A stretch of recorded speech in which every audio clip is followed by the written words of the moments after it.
മധുരയിൽ ഗോകുലത്തിനടുത്ത് യമുനാ നദിയുടെ തീരത്താണ് ചിന്താഹരൻ മഹാദേവ ക്ഷേത്രം സ്ഥിതി ചെയ്യുന്നത്.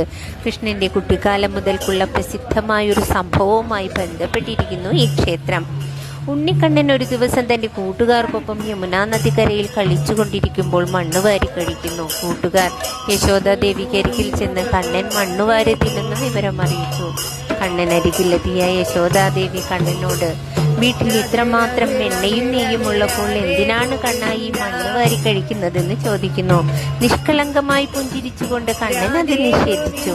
അവർ കള്ളം പറയുകയാണമ്മേ എന്ന് പറയുന്നു. സംശയത്തോടെ യശോദാദേവി കണ്ണനോട് വാതുറക്കാൻ പറയുന്നു.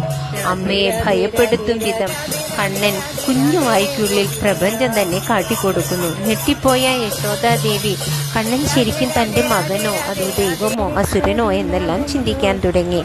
ആശയക്കുഴപ്പവും ഉത്കണ്ഠയും തോന്നിയ യശോദാദേവി പരമശിവനെ സഹായത്തിനായി പ്രാർത്ഥിച്ചു. യശോദാദേവിയുടെ പ്രാർത്ഥനയാൽ ഭഗവാൻ പരമശിവൻ അവിടെ പ്രത്യക്ഷപ്പെടുകയും ദേവിയുടെ ആകുലമായ ചിന്തകൾ നീക്കിക്കൊടുക്കുകയും ചിന്താഹരൻ മഹാദേവനായി അവിടെ കുടികൊള്ളുകയും ചെയ്തു. ചിന്താഹരൻ എന്നാൽ ആശങ്കകളെ അകറ്റുന്നവൻ എന്നർത്ഥം. ചിന്താഹരൻ മഹാദേവനെ വിശ്വാസത്തോടെ പ്രാർത്ഥിക്കുന്ന ഏതൊരാൾക്കും ഉള്ളിലെ ചിന്തകളെ അകറ്റി മനസ്സിന് സന്തോഷവും സമാധാനവും നൽകുന്നു.